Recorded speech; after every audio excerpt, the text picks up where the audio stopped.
오늘은 자유 있는 여자의 자녀니라 하는 제목으로 함께 말씀을 나누도록 하겠습니다. 자유 있는 여자의 자녀니라. 우리 요즘 너무 춥고요. 그리고 오늘도 여기 실내 온풍기를 거의 7시 반부터 틀어놨는데도 지금 실내 온도가 12도예요. 아우 추워. 그래서 다음 주에는 이렇게 추우면 오리털 파카를 입고 설교를 해야든지 해야지. 네, 다 이렇게 그래서 이렇게 조금 두꺼운 거를 입는다고 입었는데 막 추워요. 막 덜덜 떨려요. 그러니까 제가 말씀 앞에 그 거룩한 말씀 앞에 떨리는 마음으로 이렇게 떠는 게 아니라 사실은 말씀 앞에 떨어야 되는데 추워서 좀 이렇게 떤다는 거 여러분 좀 참고해 주시고. 근데 또 이렇게 하다 보면은 또 조금씩 이제 따뜻해지면 이제 몸이 좀 이렇게 풀어져요. 이제 아마 점점 온도가 올라갈 거예요. 이제 문이 이제 안 열렸다 닫혔다 하면. 여러분들 이렇게 교인들이 이렇게 많이 여기 모여 있으면 실내 온도가 금방 올라가고, 또 제가 이런 이야기를 이렇게 하면 이렇게 마스크 안 쓰고 있으면 또 어떤 분들은 막 웃고 이렇게 반응하고 이러면 너무 좋은데, 그런 거를 못 해서 사실은 제가 제일 아쉬워요. 이렇게 막 설교 시간에 뭐 이렇게 눈 마주치고 말하고 웃고 재미난 얘기하면은 뭐 또 막 공감하고 막, 그리고 끝나고 나가서 인사하고 같이 밥 먹으면서 대화하고, 참 그거 너무 이게 그래봐야 한 넉넉 잡고 1년 정도인데, 야 이거 너무 이게 그립고, 그렇죠? 네. 어서 그런 다시 그게 회복되는 날이 속히 왔으면 좋겠어요. 오늘은 이제 복음에 대해서 또 바울이 하는 갈라디아 교회 교인들에게 전하는 복음에 대한 이야기를 또 오늘 말씀에서도 할 텐데, 이게 지금 바울이 같은 이야기를 계속 반복하는 것 같아도 조금씩 이제 깊이 있는, 조금씩 더 좀 자세하게 알아야 되는, 이걸 또 깊이 받아들여야 되는 어떤 그런 말씀으로 조금씩 깊이 있게 들어가고 있다라는 걸 우리가 조금 생각을 했으면 좋겠고요. 그래서 뭐 지난 시간에 했던 얘기나 오늘 했던 얘기나 비슷하니까 난 다 이해했으니까 나 이거 들으면서 빨래 접어야지, 이렇게 하지 마시고 이거를 이제 잘 머릿속에 담아 두셨으면 좋겠고, 지난 시간보다 오늘 이 시간에는 조금 더 깊이 있는 내용이 담겨 있으니까 이걸 내가 꼭 이해해가지고 마음에 잘 새겨놔야지. 그래서 절대로 복음 앞에 다른 어떤 것이 우리를 미혹해도 절대 흔들리지 않아야지, 이런 생각을 좀 할 수 있었으면 좋겠습니다.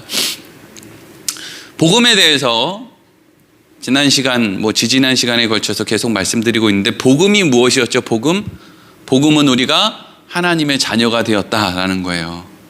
이게 이제 신약식으로 하니까 하나님의 자녀가 되었다, 이게 사실은 복음이고요. 이제 구약식으로 이제 복음을 설명하면 우리가 아브라함의 자손, 아브라함의 후손들이 되었다, 이런 이야기라고 했습니다. 그러니까 하나님께서 말씀하신 아브라함아 내가 너를 통해서 많은 자손을 주겠다, 후손을 주겠다라고 했을 때 이 자손, 후손은 예수 그리스도를 의미하는 건데, 우리는 예수 그리스도의 의로 옷 입었기 때문에 우리가 그 자손이 되고 후손이 된다. 이건 우리가 뭔가를, 하나님의 자녀가 된 거, 아브라함의 후손이 된 건 우리가 뭔가를 해서 그렇게 된 게 아니라 전적으로 하나님의 은혜로 그렇게 된 거다. 우리는 뭘 할 수 있는 자격이 없는 사람이었다. 이걸 이제 말씀을 드린 거였죠. 복음을 오해하면 안 되는 것은, 복음은 하나님 말씀대로 살면 하나님이 내가 원하는 것을 다 준다라는 식으로 복음을 생각하면 안 돼요. 복음은요, 구원에 대해서 집중되어 있어요. 구원. 그러니까 구원에 집중되어 있다는 건 다른 말로 하면 하나님은 우리 인생 가운데 제일 중요한 걸 영생이라고 생각한단 말이에요. 이 땅에서 아무리 잘 먹고 잘 살면 뭐예요? 이미 이렇게 늙고 병들고 좀 있으면 갈 거 아닙니까? 그거 있으면 뭐 하냐고요? 금방 놓고 가야 되는데. 그러니까 하나님의 초점은 항상 영생에 있는 거예요. 그런데 그 영생에 초점이 있는데 우리가 이 땅에서 하나님이 무엇인가 우리가 원하는 걸 많이 주는 것이 영생에 초점을 맞춰져 있는 하나님과 방향이 다르다면, 하나님은 당연히 영생이 핵심이니까 이걸 위해서 다른 것을 안 주실 수 있는 거예요. 그럼 이제 또 어떤 사람이 묻겠죠? 근데 목사님, 그럼 왜 저 사람은 주시는 거예요? 저 사람은 안 주는데 왜 저 사람은 주시죠? 그 사람에게 주어진 걸 통해서 또 해야 되는 일이 있기 때문에 그래요. 돈 있는 사람은 돈 있는 사람대로 해야 되는 일이 있어요. 좀 없는 사람은 없는 사람대로 해야 되는 일이 있고요. 우리는 어떤 사람이 더 나은 것인지를 사실은 잘 몰라요. 뭐만 아느냐? 하나님이 내가 생각하는 것보다 하나님이 훨씬 더 크시기 때문에 하나님 뜻 안에서 모든 것을 다 선한 것으로 열매 맺으실 거야. 이게 나한테 가장 좋은 거니까 하나님은 나한테 이걸 주셨고, 저게 저 사람한테는 제일 좋으니까 하나님이 저걸 저 사람한테 주신 것이지. 이렇게 이제 생각을 해야 된단 말이죠. 그런데 이 복음이라는 것을 설명하다가 이제 복음을 더욱더 구체적으로 설명하기 위해서 지난 시간까지 또 함께 나눴던 것 중에 하나가 뭐냐면 율법이라는 거예요. 율법 안에 이제 할례가 들어가는 거죠. 갈라디아 교회 교인들 안에 예루살렘에서 온 유대인들이 너희들 구원 받으려면 예수도 믿어야 되고 할례도 받아야 돼 라고 할 때 그 할례로 인용되는 모든 율법을 이야기하는 거죠. 율법은 그것도 사실은 하나님이 주신 거였어요. 근데 하나님이 율법을 왜 주셨느냐 하면 그 율법을 통해서 뭔가 구원을 이루고 하나님이 원하는 어떤 결과를 맺으려고 율법을 주신 것이 아니라 그랬죠. 율법은 인간의 한계를 분명하게 드러내기 위해서 하나님이 주신 거라 그랬어요. 여러분 이거 잘 이해해야 돼요. 요거 안에서 중요한 거 지금 설명드릴 거예요. 율법이 뭐냐? 하나님이 우리의 한계가 무엇인지를 분명하게 드러내기 위해서 주신 것이 율법이다 그랬어요. 그래서 하나님의 언약 안에 있는 사람들한테 하나님의 율법을 다시 주시는 거예요. 이 율법이라는 게 뭐냐면 이 땅을 살아가는 사람들이 가장 아름답고 복되게 서로가 서로에게 피해 주지 않고 모든 사람들이 살아가며 살 수 있는 방법, 이게 이제 율법이었단 말이죠. 근데 그 율법을 인간의 욕심이 변질시켜 버렸기 때문에 결국에는 모든 사람들이 다 같이 잘 먹고 다 같이 잘 살 수 있는 방법으로 율법을 줬는데 그 율법을 비틀어서 인간의 욕심으로 내가 조금 더 잘 먹고 내가 조금 더 잘 사는 게 더 좋지, 이런 식으로 가다가 폭삭 망해버렸단 말이죠.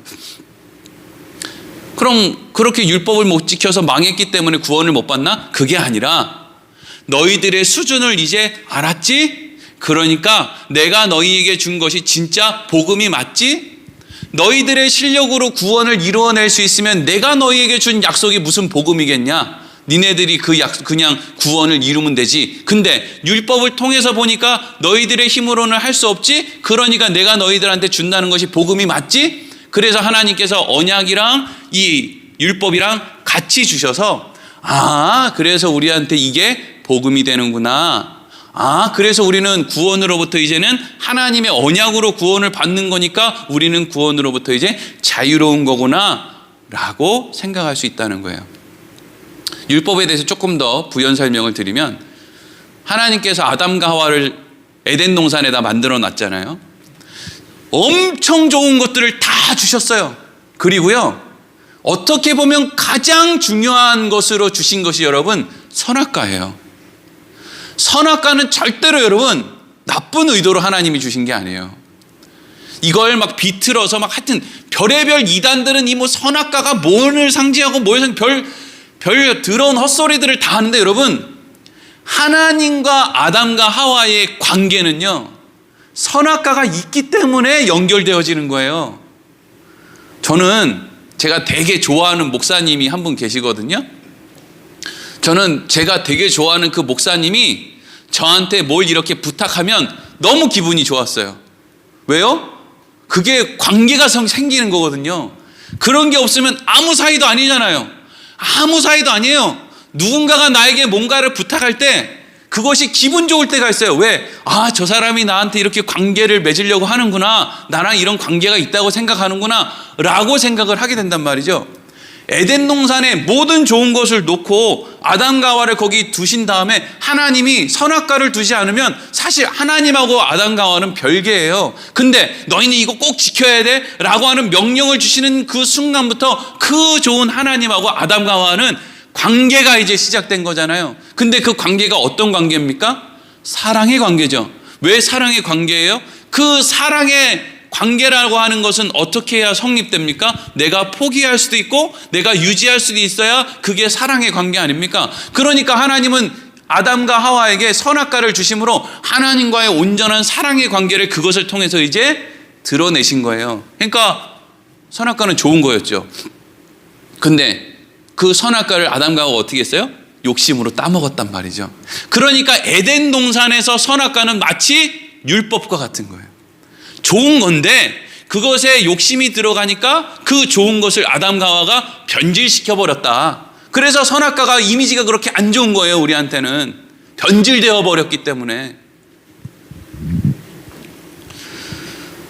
그래서 여러분, 이 복음이라는 것은 결국 우리가 뭔가를 지키면 구원받고 무엇을 지키지 않으면 구원받지 못한다, 이게 아니라 하나님께서는 이렇게 아무것도 못 지키는 사람들 중에서 하나님의 은혜를 받은 몇몇 사람을 택하셨다는 거예요. 아니, 왜 나는 안 택하고 저 사람만 택하셨어요? 그런 생각이 지금 누군가의 마음에 든다면 여러분도 하나님에게 하나님 저도 좀 택해 주세요 라고 하면 돼요. 근데 문제는 뭐냐 하면 왜 저 사람은 택하고 나는 안 택하셨어요? 라고 생각하는 사람이 혹 있을지라도 이 사람들은 어디로 가냐면 에이 재수없어, 난 그 하나님 안 믿을 거야, 이리로 간다고요. 어차피 끝내 선택은 그들이 하는 거예요. 지금 하나님 나도 선택받은 사람이고 싶어요, 나도 선택해 주세요, 이리로 가면 되거든요. 근데 이리로 가라고 해도 사람들이 안 가요. 침을 탁 뱉고 재수없어, 난 그런 하나님 안 믿을 거야, 이리로 자원해서 그냥 간다니까요. 그 차이예요.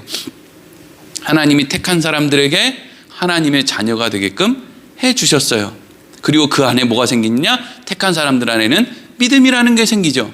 그러니까 여러분, 신자로서 늘 마음에 새겨야 되는 것은 구원은 내 행위랑은 상관이 없다.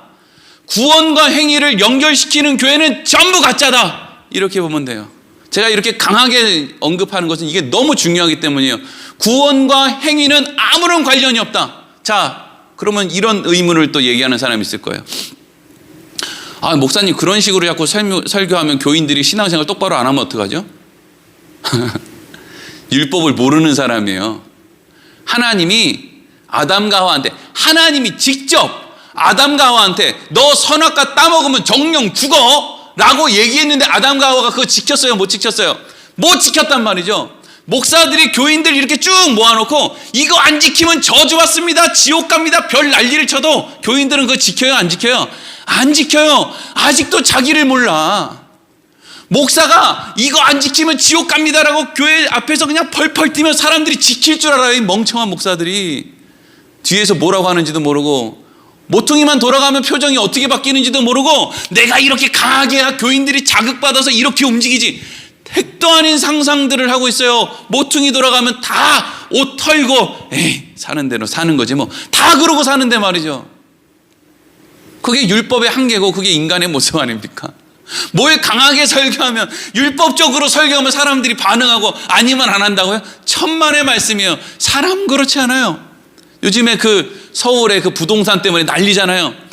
암만 제재를 해봐요. 사람들이 여기로 빠져나가고 저기로 빠져나가고 다 빠져나가지. 제일 어리석은 생각 가운데 하나가 제재를 많이 하면 사람들의 어떤 문제가 해결될 것이라고 생각하는 게 제일 어리석어요. 사람들은 그렇게 움직이지 않아요. 예전에 오카는 목사님이 설교 예화 가운데 그런 얘기를 한번 한 게 있어요.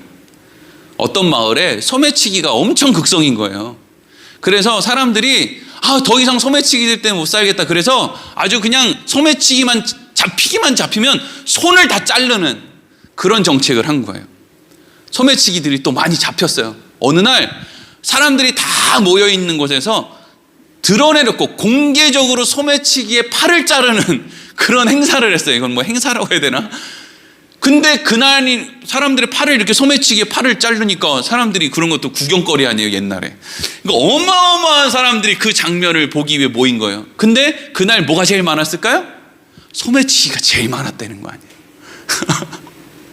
이게 지금 여러분 사람을 무슨 나쁜 짓을 하면 저 사람은 사형을 시켜야 된다.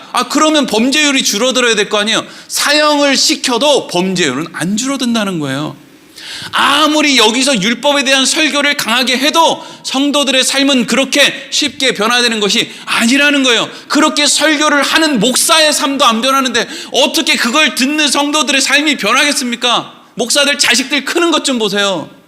지 자식도 똑바로 못하는데 자꾸 성도들 자식들 잘 키우라고 얘기한다고요. 그러니까 여러분들, 구원은 그런 거랑 관련이 없는 거예요. 하나님의 주권에 있는 거예요. 그러니까 우리가 할 수 있는 일은 딱 하나밖에 없죠. 주 예수를 믿는 것밖에는 방법이 없다는 거예요. 우리가 요즘에 에스겔서 말씀을 매일매일 함께 나누고 있는데, 하나님이 에스겔 선지자한테 그런 얘기를 해요. 이제는 내가 너희를 이제까지 대하는 거랑은 아예 다르게 대할 거다. 그러면서 주시겠다고 한 게 뭐냐면, 내가 너희에게 새 영을 주겠다, 이렇게 해요. 이 새 영을 주겠다는 건 뭐냐면요, 우리가 뭔가 쓸만한 행동을 하게 되더라도 그것은 누군가가 율법을 지켜야 구원받는다고 강조하기 때문에 그걸 지키는 것이 아니라, 하나님이 우리 안에 새 영을 주셔서 그 순간에 성령님께서 우리에게 말씀이 생각나게, 하나님이 생각나게, 예수님의 은혜가 생각나게 하실 때 우리는 비로소 그때 쓸만한 행동을 할 수 있는 거예요. 구원 못 받을까 봐 무서워서 쓸만한 행동을 하는 게 아니고요, 우리 안에 들어온 그 새 영이 우리 안에 무엇을 발동시킬 때 우리는 정말 내 안에 뭐 하나 건질 것 없는 죄로 물든 사람인데 그 안에서 쓸만한 게 나온다고요. 그럼 그때 우리가 뭘 생각해요? 아, 내 안에 있는 하나님의 영이 나한테 너 안에 하나님의 영이 있어라는 걸 지금 가르쳐주고 계시는구나, 그렇게 생각하면 되는 거예요. 그리고 이제 오늘 본문의 말씀은 이제 바울이 갈라디아 교회 교인들에게, 특별히 대부분의 사람들이 이방인이었던 갈라디아 교회 교인들에게 복음이 복음되었다는 것이 왜 중요한 건지, 그거에 대해서 조금 이제 제가 이걸 설명하라 그러면은 이거보다 더 쉽게 설명할 수 있을까 싶기도 하지만, 또 한편으로는 또 좀 어려운 그런 설명이 나와요. 그런 하여튼 여러분 잘 설명을 들어보시기 바랍니다. 먼저 21절 말씀. 지금 이방인들한테, 그러니까 오늘날로 따지면 부여온누리교회 교인들한테 하는 거랑 비슷한 거예요. 이방인들한테. 21절 읽겠습니다. 시작. 내게 말하라. 율법 아래에 있고자 하는 자들아, 율법을 듣지 못하였느냐. 아멘. 지금 바울은 갈라디아 교회 교인들이 예수도 믿고 할례도 지켜야 된다라고 하는 그 말을 듣고, 그래 우리 할례도 받아야 되겠다. 그리고 처음에는 할례만 지키면 된다고 했는데 조금 시간이 지나니까 무슨 뭐 절기도 지켜야 되고 날도 지켜야 되고 달도 지켜야 되고 뭐가 점점 불어나는 것을 보고, 야, 너희들 말이야, 정말 그렇게 율법을 지키는 것으로 구원을 받으려고 하는 거야? 너희가 율법 아래에 있고자 하느냐? 너희가 그래서 뭐라고 합니까? 너희가 정말 율법이 뭔지 듣지 못했느냐? 이거죠. 그러니까 예나 지금이나 바울이 얘기를 안 해서 사람들이 모르는 게 아니라, 바울이 갈라디아 교회 교인들한테 이런 얘기를 다 했겠죠. 근데 문제는 뭐냐, 우리가 왜 말씀을 자꾸 들어야 되느냐면요, 분명히 바울이 얘기를 했을 거예요. 근데 내 안에 있는 내 생각, 인간의 육신에서 만들어내는 그 자꾸 샘솟는 그 생각, 시간이 지나면 배고프고 나 또 시간이 지나면 졸리고 하는 것 같이 인간에서 나오는 그 욕심이라든지 어떤 자존심, 막 이런 어떤 생각들이 자꾸 솟아나니까, 이전에 바울이 이야기를 했는데도 불구하고 이 사람들이 또 율법 아래 들어가 있었다는 거 아니에요. 너희가 율법이 뭔지 못 들었느냐? 율법이라는 것은 인간이 지킬 수 없는 거야. 십계명 한번 생각을 해봐. 십계명 가운데 있는 하나라도 너희가 지킬 수 있니?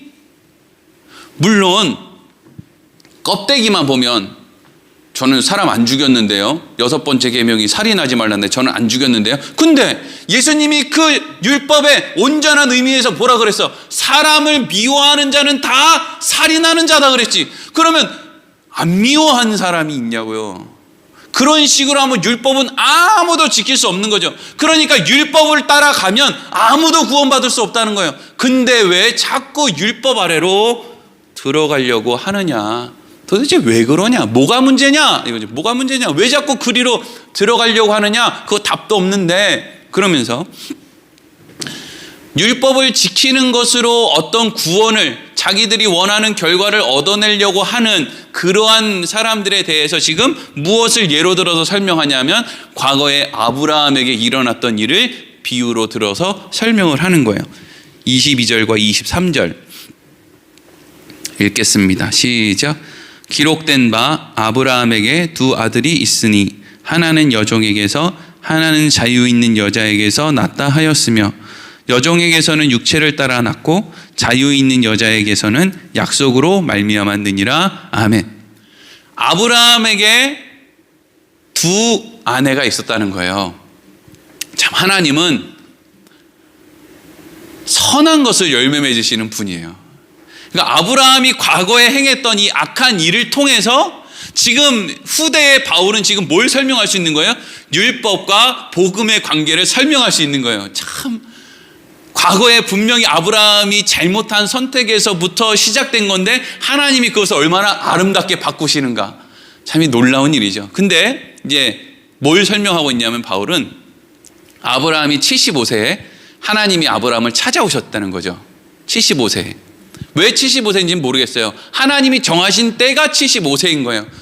그렇지만 우리는 분명히 믿어야죠. 뭘요? 아브라함의 인생에 75세가 되었을 때 찾아오신 하나님이 제일 적합한 때에 아브라함을 찾아오신 거야. 여러분, 이게 믿음이에요. 이게 뭘 믿으면 내가 원하는 걸 줄 거야, 이게 아니고요. 하나님은 가장 적합한 때에 아브라함을 찾아갔을 것이고 그게 75세였을 거야. 그게 믿음이란 말이에요. 그래서 75세에 하나님께서 아브라함을 찾아가셔서 뭐라고 얘기했냐면요, 내가 너한테 복 줄 거야. 너 때문에 많은 사람들이 또 복을 받을 거야. 너 안심해. 내가 너 책임질 거야. 뭐 이런 이야기를 하셨죠. 그리고 그 이후로도 계속 아브라함은 계속 사고치고, 아브라함은 계속 하나님 떠나려고 하고 아내를 무슨 누이 동생이라고 속이고 이것도 하고 저것도 하고 막 이렇게 하는데 하나님은 계속 아브라함을 쫓아다니면서 이렇게 해야 돼, 저렇게 해야 돼, 이게 믿음이야, 내가 너와 함께 있어, 이걸 계속 해주신단 말이죠. 그런데 이제 하나님이 결정적으로 아브라함한테 뭐라고 얘기했냐면요, 아브라함은 지금도 자식이 없기 때문에 자식이 좀 있었으면 하는 생각 가운데 있었고, 하나님은 아브라함한테 뭐라고 했냐면 내가 네 몸에서, 이게 중요하죠.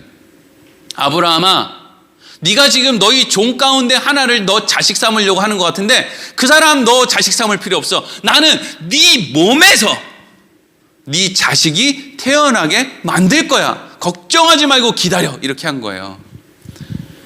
근데 아브라함은 이걸 어떻게 생각했냐면요, 네 몸에서 라고 하는 이거를요 자기 나름대로 바꾸는 거예요. 여러분, 하나님은 남자와 여자가 만나서, 아담과 하와가 만나서 결혼을 할 때 이 둘이 뭐라고 했습니까? 한 몸이 되었다라고 했어요. 그러니까 하나님이 아브라함에게 네 몸에서 아이가 태어날 것이라는 이야기는 남자만, 아브라함만 아버지가 되면 어머니에 있는 누가 돼도 상관없다는 얘기가 아니죠. 아브라함아, 너랑 사라는 한 몸이야. 그러니까 너희들의 몸에서 자식이 나올 거야. 이 얘기는 너희 두 사람 사이에서 자식이 나올 거야 라는 얘기였죠. 근데 문제는 아브라함이 86세가 되었을 때, 그리고 사라의 나이가 76세가 되었을 때, 생각해보면 이것도 되게 늦은 나이기는 해요. 근데 그때가 되었을 때 사라가 아브라함에게 이런 얘기를 해요. 창세기 16장 2절 읽겠습니다. 시작. 사레가 아브라함에게 이르되 여호와께서 내 출산을 허락하지 아니하셨으니 원하건대 내 여종에게 들어가라. 내가 혹 그로 말미암아 자녀를 얻을까 하노라 하매 아브라함이 사레의 말을 들으니라. 아멘. 사레가 아브라함을 불렀어요. 여보, 암만 해도 하나님이 나를 통해서 자식을 주시지 않을 것 같아. 그러니까 당신 내 여종 중에서 딱 봐도 애 잘났게 생긴 저 애굽에서 데리고 온 저 여자 있지? 저 여자랑 밤에 잠자리를 해가지고 저 여자로부터 자식을 출산해. 그게 맞는 것 같아. 여기서 이제 생각해 볼 거 있죠. 사레는 왜 아브라함에게 그런 얘기를 했을까요? 왜 하나님의 말을 느닷없이 딱 하나님은 나한테 안 주실 것 같아, 출산을 허락하지 않으실 것 같아. 왜 거기에 마침표를 찍었을까요? 경수가 끊어졌거든요. 그러니까 76세에 경수가 끊어졌으니까 그것도 엄청나게 나이 많이 먹은 다음에 그렇게 됐는데 어쨌든 몸 기능이 이제는 끝났다는 거예요. 자, 그러면 이제 여기서 우리가 생각해야죠. 왜 하나님은 사레의 몸에 경수가 끊어지게 하셨을까? 그거 안 끊어지게 하셨으면 계속 가능성이 있으니까 계속 이렇게 뭔가 자식을 낳으려고 하는 노력을 계속 할 수 있는 거 아니에요. 근데 앞만 봐도 사라는 자기 몸에서는 이제 더 이상 자식을 출산할 수 있는 몸 상태가 아니라고 생각한 거예요. 그러니까 아브라함을 불러서 여차저차하니까 나를 통해서는 이제 자식을 낳을 수 없고 저 종을 통해서 낳아야 된다 한 거죠. 이 안에는 하나님의 중요한 교훈이 있죠. 또 하나님이 아브라함과 사라에게 주시고 싶은 어떤 마음이 있죠. 그게 뭐냐면은요, 이게 오늘 이제 결론으로도 이어지는데 그 마음이 뭐냐면 자유예요. 자유를 주기 위한 거예요. 이게 왜 자유를 주기 위한 거냐? 내가 믿는 하나님은 내 형편을 뛰어넘으시는 분이다. 내가 경수가 끊어졌어도 하나님께서는 얼마든지 나를 통해서 자식을 허락하실 수 있는 분이시다. 이걸 분명하게 하게 되면 그때부터 사라 안에 뭐가 생기느냐? 참 자유가 생기는 거예요. 내가 이삭을 모리아 산으로 데리고 와서 거기서 번제로 하나님께 바쳐도 그 안에서 하나님은 또 다른 생명을 만들어낼 수 있는 분이다. 그러니까 왜 우리가 자유가 없어요? 왜 우리가 그렇게 돈을 벌어야 됩니까? 왜 우리가 그렇게 그냥 뭐 조금만 하면 이렇게 울고불고 난리예요? 자유가 없으니까 그렇죠. 무슨 자유요? 이거 안 되면 안 돼 라고 하는 자유. 그게 해결받지 못하니까 맨날 노심초사하고 전전긍긍하고 난리치는 거 아닙니까? 자식이 집에 며칠 동안 안 들어와요. 그것 때문에 그냥 아버지 어머니가 막 머리 싸매고 막 들어 누웠단 말이죠. 그게 뭘 의미하는 거예요? 자유가 없는 거죠. 왜요? 하나님이 제가 저렇게 밖으로 싸돌아다녀도 결국에는 저렇게 돌아다니는 것 때문에 하나님 앞에서 분명히 구원을 얻는 그 길로 가게 될 거야. 이 자유가 그 안에 있으면 왜 머리를 싸매고 들어 눕냐고요. 할렐루야 하고 하나님 앞에 하나님을 믿는 믿음 안에서 감사해야지. 이게 여러분 궁극적으로 아브라함이 이삭을 데리고 모리아산에 갈 수 있었던 그 중심에 있었던 자유예요. 하나님이 지금 그걸 계속 가르쳐주고 있다고요. 사라야, 너 지금 경수가 끊어져서 안 된다라고 너는 마침표를 찍었을지 모르지만 넌 끝난 게 아니야. 근데 그것으로 가기 위한 과정 속에 뭐가 일어나느냐? 인간의 노력들이 만들어진다고요. 그러니까 인간의 이러한 노력들은 결국에는 왜 생기는 거예요? 하나님을 전적으로 못 믿기 때문에 생겨나는 게 이런 인간의 노력이에요. 그래서 그 인간의 노력이 뭘 만들었다고요? 아브라함이 하갈이라고 하는 사라의 여종과 동침해서 이스마엘이라고 하는 자녀를 낳았다는 거예요. 그래서 바울이 그러죠. 야, 이스마엘은 종으로부터 태어난 자식이야. 이삭은 자유 있는 여자로부터 태어난 자식이야. 너희들이 만약에 아브라함이 하나님을 전적으로 믿었으면 이스마엘이 태어났겠나? 이런 걸 얘기하는 거죠. 오히려 이스마엘이 태어났기 때문에 문제가 생기는 거 아니야. 그러면서 이 이스마엘이랑 율법을 연결시키고 또 이삭이랑 복음을 연결시키고 있는 거예요. 24절에서 26절 읽겠습니다. 시작. 이것은 비유니 이 여자들은 두 언약이라. 하나는 시내 산으로부터 종을 낳은 자니 곧 하갈이라. 이 하갈은 아라비아에 있는 시내 산으로서 지금 있는 예루살렘과 같은 곳이니 그가 그 자녀들과 더불어 종노릇하고 오직 위에 있는 예루살렘은 자유자니 곧 우리 어머니라. 아멘. 이거 잘 이해해야 돼요. 이거 자 24절부터 보겠습니다. 24절. 자 여기 뭐를 한 팀으로 보고 있는지 잘 보세요. 지금 한 팀이에요. 얘네가. 자 이것은 비유다. 이 두 여자가 두 언약을 지금 이야기하는 거다. 하나님의 은혜의 언약이랑 율법의 언약, 그거를 지금 설명한다는 거예요. 그래서 먼저는 한 팀으로 율법에 대해서 얘기하는 거예요. 이 율법은 시내 산으로부터 종을 낳은 자니 곧 하갈이다. 그러니까 아브라함이 자기의 어떤 열심을 가지고 아이를 만들려고 했던 그 여인, 그 하갈, 인간의 노력이죠. 그거랑 시내산이랑 모세가 십계명을 받았던 그 시내산이랑 하갈이랑 율법이랑 이렇게 연결을 싣고 있는 거예요. 다 그거 한 팀이다. 그러니까 하나만 분명히 알면 이게 다 무슨 뜻인지 알죠? 율법이 결국에는 무슨 뜻이라고 그랬어요? 인간의 노력으로는 안 된다라는 것을 분명히 보여주는 거죠. 그러니까 하갈이 이스마엘을 낳았어요. 근데 인간의 노력으로 하갈로부터 이스마엘을 낳았는데 이스마엘로는 하나님의 아브라함의 후손이 안 된다. 요거를 지금 얘기하는 거죠. 그래서 참 한 팀으로 잘 보세요. 시내산으로부터 얻은 하갈이다. 근데 이 하갈은 25절에 어디 있는 거래요? 시내산은 아라비아에 있는 시내산으로 지금 있는 예루살렘과 같은 곳이니 그가 그 자녀들과 더불어 종노릇하고, 이거 여러분 진짜 중요한 거예요. 25절. 여러분, 모세를 통해서 하나님이 십계명 줬어요. 십계명 돌판, 율법을 줬죠. 어디서 줬어요? 시내산에서 줬대요. 시내산은 약속의 땅에 있었던 땅이 아니라 저기 아라비아 반도에 있다는 거예요. 그러니까 아예 구분을 시키고 있는 거죠. 아예 하나님이 가나안 땅에서 그걸 준 게 아니라 약속의 땅이랑 연결시키고 있는 것이 아니라 아예 시내산은 아라비아의 반도에 있지. 그러니까 이건 약속의 땅이랑은 완전 구분되어 있지. 그런데 그게 시내산이야. 근데 중요한 건 뭐냐면 이게 중요하다는 거죠. 지금 있는 예루살렘과 같은 곳이니, 그러니까 원래 시내산이라는 거랑 예루살렘이라는 것은 다른 거예요. 예루살렘은 가나안 땅 위에 있는 것이고 시내산은 아라비아 반도에서, 일단 장소부터 다르죠.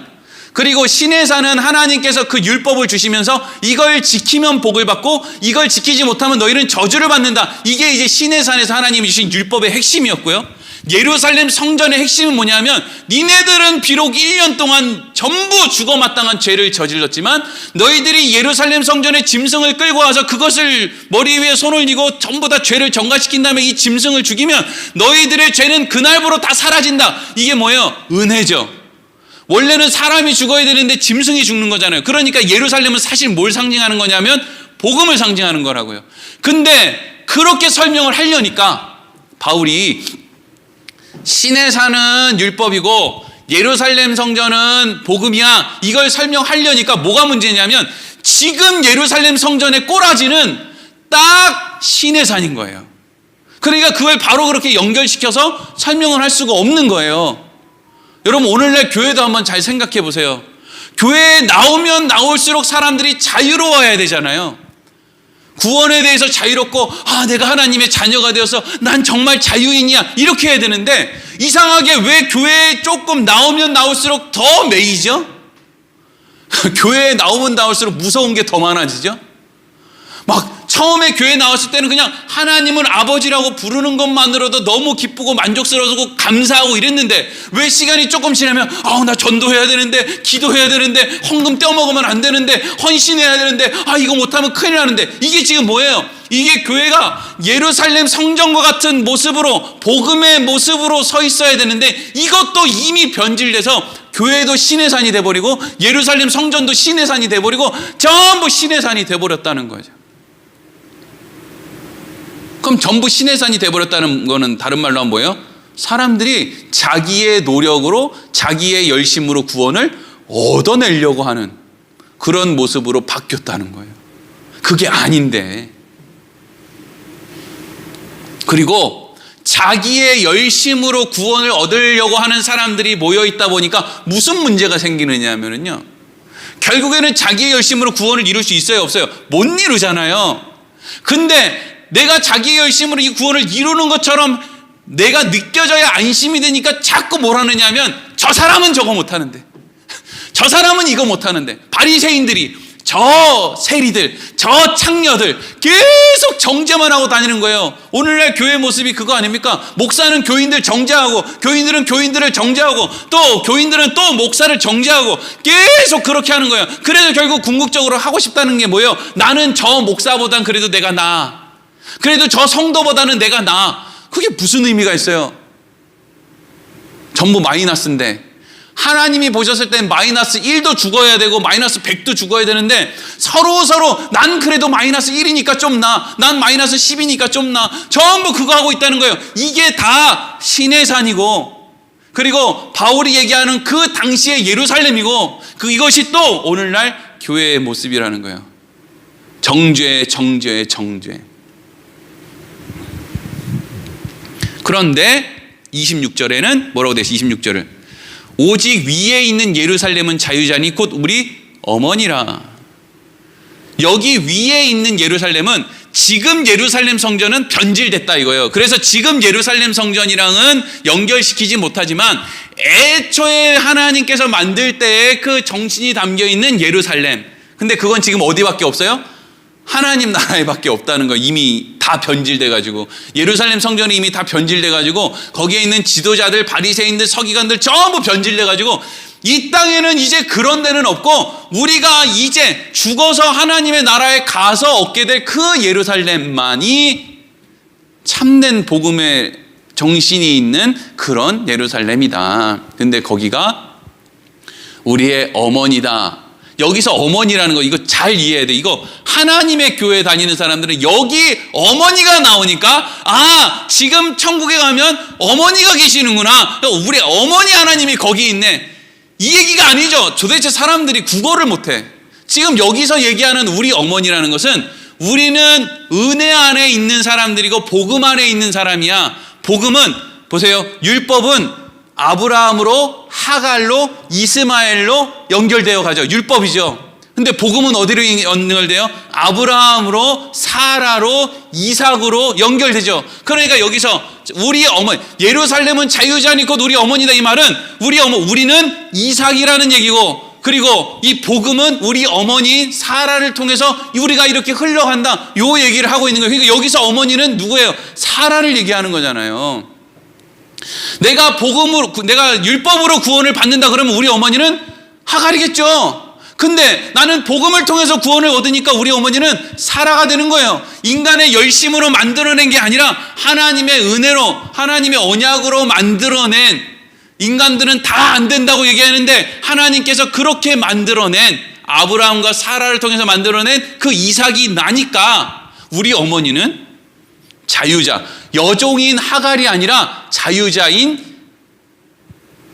사라가 되는 거죠. 여러분 들어보세요.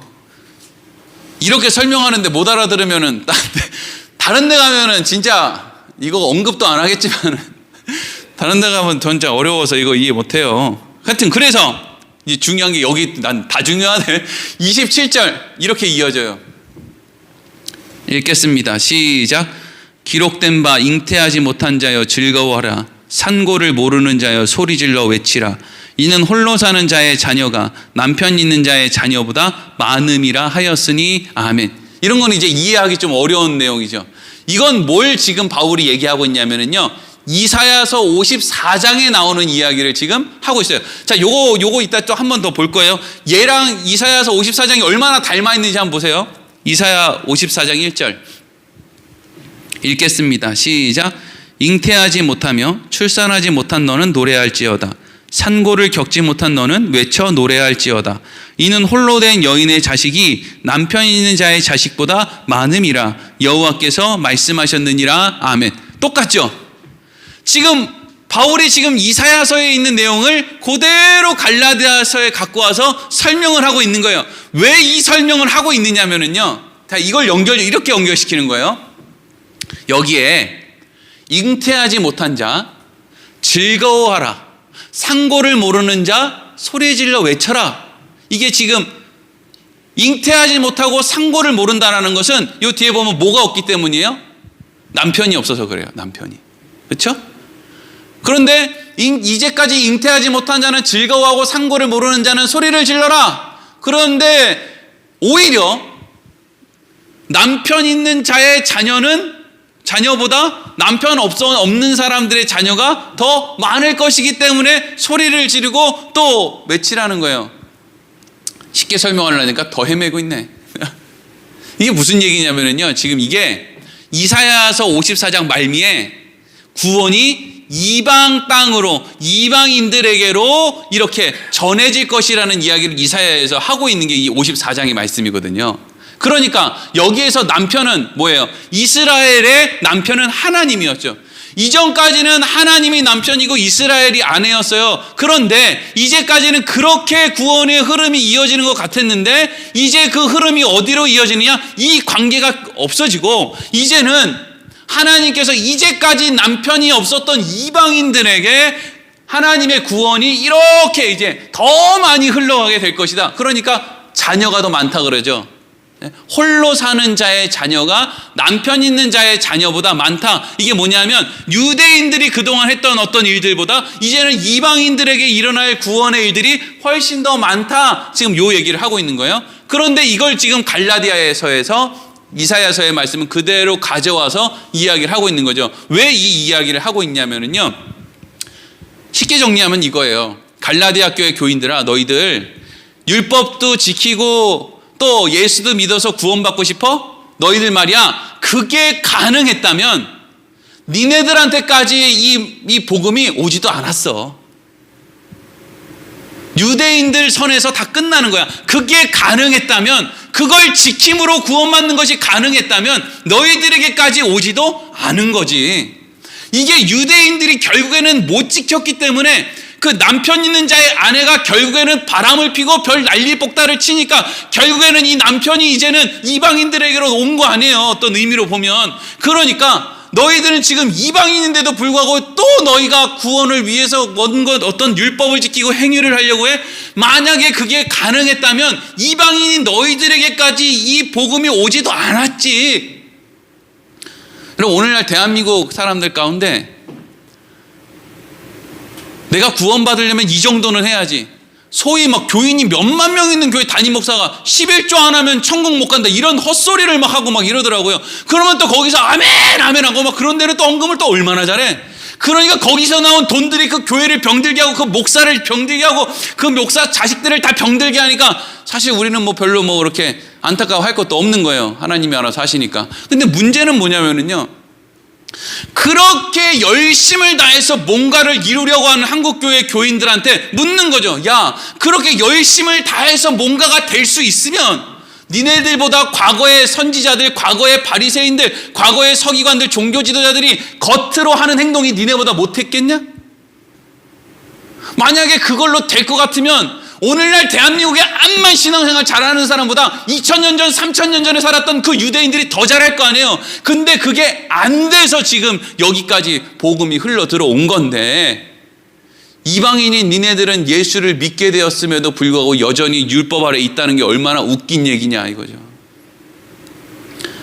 너네들보다 훨씬 잘하는 사람들도 못해서 여기까지 흘러온 건데, 그 사람들보다도 수준이 떨어지는 너희가 또 그걸 지켜서 뭘 하려고 한다는 걸 보니까 너희들 정말 웃긴다. 사도 바울이 이러한 이야기를 할 수 있는 것은 사도 바울이 그 누구보다 그걸 지키려고, 완벽하게 지키려고 했던 사람들 가운데 정점에 있는 사람이었기 때문이죠. 그러니까 사도 바울의 눈에는 자기가 그 어떤 율법의 정점에 있었던 사람인데 이게 안 된다고 생각해서 완전히 포기하고 복음으로 왔는데, 자기 수준에서 봤을 때는 별것도 아닌 사람들이 그걸 지켜서 구원을 얻으려고 한다고 하니까 정말 이거는 이상한 모습으로 보일 수밖에 없었다는 것이죠. 그래서 28절에서 31절 읽겠습니다. 시작. 형제들아, 너희는 이삭과 같이 약속의 자녀라. 그러나 그때 육체를 따라 난 자가 성령을 따라 난 자를 박해한 것 같이 이제도 그러하도다. 그러나 성령이 무엇을 말하느냐? 여종과 그 아들을 내쫓으라. 여종의 아들이 자유 있는 여자의 아들과 더불어 유업을 얻지 못하리라 하였느니라. 그런즉 형제들아, 우리는 여종의 자녀가 아니요 자유 있는 여자의 자녀니라. 아멘. 28절 띄워주세요. 바울이 갈라디아 교회 교인들한테 얘기하는 거예요. 형제들아, 갈라디아 교회 교인들아, 너희는 이삭과 같이 약속의 자녀들이다. 너희들은 아브라함이 자기의 열심으로 만들어낸 이스마엘이랑은 다른 존재다. 너희는 전적으로 하나님의 은혜의 결과다. 사라가 정수가 끊어졌는데 그걸 뒤집어 엎어서 만들어낸 게, 인간의 절망을 뒤집어 엎고 만들어낸 게 너희다. 그게 오늘 부여온누리교회 성도들이다. 그렇게 만들어낸 게 너희다. 우리는 성령을 따라 난 자들이다. 그런데 이제 창세기에 있었던 일을 이렇게 비유하는 거죠. 옛날에 그렇게 이삭이 태어나게 되었을 때, 율법을 따라 인간의 열심을 따라 태어난 그 이스마엘이 이삭을 조롱하고 놀린 거, 박해한 거 너희 다 들었지. 근데 그때 무슨 일이 일어났어? 아브라함이 하갈과 이스마엘을 불러다가 그 집에서 쫓아내버렸지. 왜 쫓아내버렸어요? 그 아브라함의 유업을 이을 자는 한 명밖에 안 되기 때문이죠. 한 명이어야 되니까. 근데 그 한 명을 누구로 택했다는 거예요? 인간의 열심으로 택한 게 아니라 하나님의 은혜로 택했다는 거죠. 그래서 결국에는 인간의 열심은 쫓겨나고 뭐만 남느냐? 하나님의 은혜만 남았다 하는 것이죠. 아브라함은, 여러분 잘 들어보세요. 아브라함은 하나님이 자기한테 자손을 준다, 자식을 준다라고 이야기를 했을 때 그냥 자기 재산이나 이렇게 이을 수 있는 그냥 피부치 하나 정도, 요 정도를 이제 기대한 거예요. 그러니까 자꾸 어떤 자기 종 중에 쓸만한 엘리에셀이라는 사람이 있는데 그 사람을 내 자식으로 삼을까요? 아니면 여종을 통해서 자식을 얻어가지고 그걸 삼을까요? 자꾸 그 이야기를 하는 거예요. 왜냐하면 자기 재산이나 요 다음 때까지 이어줄 사람으로 그렇게 생각한 거거든요. 근데 그러니까 이거 마찬가지죠. 이 땅 가운데 우리가 생각하고 있는 하나님이 주시는 복음에 대해서도 대부분의 사람들은 어디다 연결시키느냐 하면, 예수를 믿으면 하나님이 나한테 돈 줄까? 하나님이 나한테 건강 줄까? 여기에서 머물거리고 있다는 거예요. 근데 하나님께서 아브라함에게 찾아오셔서 주신다고 했던, 내가 너에게 복을 주겠다라고 했을 때 이 복은 그냥 그 다음 세대를 이은 그 복, 자식, 이걸 얘기하는 게 아니라 영원한 생명을 이야기하는 것이고 예수 그리스도까지 연결이 되는 거예요. 그러니까 하나님께서 아브라함을 통해서 예수 그리스도를 생각하고 계신데, 거기에 아브라함의 자기의 열심이 하나님의 그 계획 속에 슬며시 들어오면 그게 얼마나 불필요한 거겠어요. 하나님은 계획이 다 있으신데, 하나님이 그 안에서 은혜도 베푸시고 여러 가지 어려운 가운데서도 하나님이 해결해 주고, 이런 걸 통해서 결국에는 아브라함을 통해서 예수 그리스도까지 와야 되는데, 자꾸 거기에 인간의 행위가 거기에다가 뭘 담아주려고 하면 그 행위들이 얼마나 하나님에게 불편함을 주겠냐고요. 그래서 결국에는 하나님이 이삭을 통해서, 왜 꼭 이삭이어야만 되느냐? 그게 단지 다음 세대의 아브라함의 재산을 이을 사람이 아니라 예수 그리스도까지 이어질 하나님의 주권, 하나님의 계획을 의미하는 것이기 때문에 그렇죠. 그러니까 그게 지금 어디까지 이어지는 거예요? 갈라디아 교회 교인들한테까지 이어지고, 그리고 이게 오늘날 부여온누리교회 교인들에게까지 이어지는 거죠. 그러니까 여러분, 우리는 다 뭐냐면 아브라함의 후손이고 또 예수 그리스도의 옷을 입은 하나님의 자녀이고, 그래서 우리는 다 뭐가 되느냐? 자유 있는 자가 되었다. 여러분 안에, 만약에 여러분 안에 여러분들을 조롱하는 율법과 같은, 이스마엘과 같은, 너 그런 식으로 해서 구원받을 수 있겠어? 너 그렇게 열심히 없어서 뭐라도 할 수 있겠어? 라고 자꾸 얘기하는 여러분 안에 있는 그런 소리들이 있다면 오늘 당장 내쫓아 버리세요. 그리고 여러분은 내가 구원을 얻은 것은 내 행위 때문이 아닌데 뭔 소리야. 내가 예수를 믿었기 때문에 내가 구원을 받은 건데, 하나님이 자녀가 되었기 때문에 내가 구원을 받는 게 뭔 소리야. 여러분, 이게 그리스도인들이 가져야 되는 가장 중요한 것 가운데 하나가 뭐냐면 자유예요. 그래서 진리는 우리를 어떻게 하느냐? 자유롭게 하는 거예요. 그리스도인이 있어요. 어떤 사람은요, 구원을 얻기 위해서 신앙생활을 하는 것처럼 보여지는 사람이 있어요. 어떤 사람은요, 자유하기 때문에 자유인으로서 어떠한 행동을 하는 사람들이 있어요. 하나님은 자유인으로 하라는 거예요.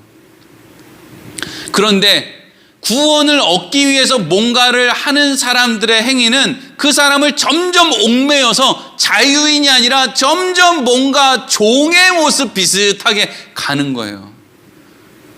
오늘 목사들이 다 그러죠. 나 주의 종이라고. 아니요. 저는 주의 종 안 할래요. 저는 하나님의 자녀 할래요. 주의 종들이라고 스스로를 소개하는 사람들의 삶을 보세요.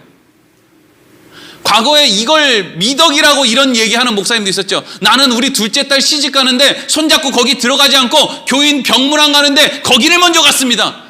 이게 도라이 아니에요, 도라이?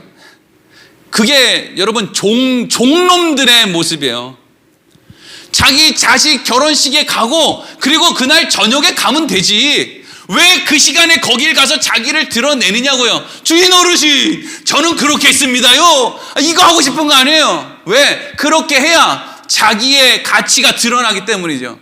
자식은 그런 식으로 해서 자신의 가치를 드러내지 않아도 돼요. 종놈의 새끼들만 그렇게 자기들의 가치를 드러내야 된다고요. 왜? 쫓겨날까 봐. 그러니까 신앙생활 하는 데 안에서도 꼭 하나님한테 쫓겨날까 봐 그냥 무식하게 이상한 모습으로 그냥 그렇게 신앙생활 하는 사람이 얼마나 많냐고요. 신앙생활을 하면 할수록 자유로워지고 그 사람이 점점 자유로워진다는 것은 친척들을 만날 때, 형제들을 만날 때, 저 사람을 만나면 너무 편해. 이리로 가야 자유인이지. 친척들을 만났는데도 도끼 눈을 뜨고 어떤 놈이 뭐가 좀 잘못하나 보자 이러고 앉아있다고 하면 생각해 보세요. 예? 누가 겁나서 무슨 말을 못해. 아니, 나랑 좀 다른 생각하고 있는 생각을 가정에 있는 어떤 사람이 좀 하면 우리는 자유인인데, 우리는 이미 구원을 얻어놓은 사람인데, 구원을 얻어놓은 사람이 아직 그걸 미처 모르는 사람의 얘기를 얼마든지 들어주면 될 거 아니에요. 마음을 내려놓고. 근데 그거를 가만히 들어줄 수가 없는 거죠. 왜? 그거를 분명하게 바로 잡아야 뭔가가 바로 된다는 거예요. 하나님의 하시는 일은 없고 내가 그걸 해야 된다는 거죠. 그래서 점점 자유인이 모습으로 신앙생활을 해져 가느냐, 아니면 점점 내가 봐도 내가 종의 모습으로 신앙생활을 해져 가느냐, 내가 지금 어느 자리에 서 있는지를 잘 생각을 해야 된다는 말이죠. 마음에 자유가 있으면요, 교인의 수가 얼마고 교회가 몇 평수가 어떻고 작년보다 재장이 줄었든지 늘어났든지 이거 하나도 상관없죠. 하나도 상관없어요. 제가 지난주에 저도 사도 바울처럼 어떤 나의 자유를 이렇게 이걸 어떻게 설명해야 되는지 모르겠는데 하여튼 어떤 자유를 얻기 위해서 제가 직업훈련원에 목공 이렇게 이제 훈련 받는 걸 알아봤거든요. 그게 비용이 되게 비싼데 이게 무슨 정부의 어떤 그를 잘 따라가지고 이렇게 하면은 그걸 정부에서 돈을 대줘가지고 가서 배우기만 하면 된다는 거예요. 그래서 그거를 무슨 희망 카드를 신청해가지고 막 이렇게 하면 된대요. 그렇게 하다가 논산에 있는 고용보험센터에서 전화가 왔어요. 저한테 뭐라고 하냐면 비영리 단체 대표로 돼 있는 사람은 그걸 받을 수 없습니다. 그렇게 얘기를 하더라고요. 그래서 공짜로 못하니까 하고 싶으면 돈을 몇백만 원 주고 가서 배우세요. 이렇게 얘기하더라고요. 여러분, 저는 우리 교회 재정이 얼마를 줄어들든 교인 수가 얼마가 줄어들든 그거 별로 걱정 안 해요. 교인 줄어들고 재정이 줄어들면 일 좀 하면 되는 거고 아직 멀쩡하겠다. 예? 뭐가 걱정이에요? 자유롭잖아요. 근데 어떤 이들은 교인의 수가 줄면 안 돼. 나 큰일 났어. 하나님한테 혼날지도 몰라. 큰일 났어. 교인들을 어떻게 하면 또 이렇게 밀어붙여가지고 저기 벽에다가 새벽기도 몇 명 오는지 스티커 붙일까? 스웨덴 몇 명 오는지 스티커 붙일까? 계속 그거를 그냥 전전긍긍 막 그래가지고 전도사들, 부목사들을 맨날 쪼고 어떤 목사들은 조인트를 발로 까면서 니네들 그렇게 신방해가지고 나 왕년에는 어떻게 신방했는 줄 알아? 종이 종. 구원은 하나님께 있는데 왜 내가 종으로 그렇게 해야 되는 거예요? 왜 교인들한테 그렇게 윽박질러야 되고 부목사들 정강이를 발로 차야 되고 욕을 해야 되고 그러면서도 다 나중에는 어떻게 포장해요? 이게 다 하나님을 위해서 하는 겁니다. 아니, 어떻게 부목사 정강이 차는 게 하나님을 위해서 하는 거예요? 이게 얼마나 종의 모습이에요. 얼마나 웃긴 모습이에요. 그런 모습을 우리가 지금 30년, 40년째 해오고 있단 말이에요. 그러니까 오늘날 그런 교회들이 세상에서 지탄을 받을 수밖에 없는 게 당연한 거 아니에요. 자유가 없잖아요. 우린 전부 다 이상하게 생겨먹은 것으로 보일 수밖에 없다고요. 저 산꼭대기에 있는 이상하게 비틀어진 소나무같이 오늘날 그리스도인들이 그렇게 보인단 말이에요. 하나도 안 편해 보여요. 목사님들하고 얘기하면 목사님 저도 싫어요. 너무 비틀려 있어서 뭐가 그렇게 말 한마디를 얼마나 조심해야 되는지 무서워요. 바울이랑 여러분 우리가 대화를 한다고 생각해 보세요. 바울은 안 그럴 것 같아요. 바울은 편안할 것 같아요. 오히려 예수님은, 바울 말고 예수님 생각해 보세요. 예수님은 그 누구를 만나도, 누가 예수님을 만나도 다 예수님이 편안했을 거예요. 그게 창녀든 바리새인이든 물론 예수님께서 바리새인들을 책망하기는 하셨죠. 하지만 바리새인들이 자기 집으로 식사 초대를 했을 때 가시잖아요. 세리 집에도 가시고 바리새인 집에도 가시고 이 사람도 만나고 저 사람도 만나는데 예수님은 너무 자유롭잖아요. 다 들어주시잖아요. 그 안에 있는 인간의 본질이 뭔지 알려주시잖아요. 여러분, 우리는 자유 있는 여자의 자녀들이에요. 우리는 종의 자식들이 아니에요. 자유 있는 여자의 자녀들이에요. 여러분은 이미 구원의 자리 위에 서 있는 사람이에요. 누구도 여러분들에게 그런 식으로 하면은 구원받을 수 없어 라고 얘기할 수 없어요. 하나님이 가만히 두지 않을 거예요. 기도하겠습니다.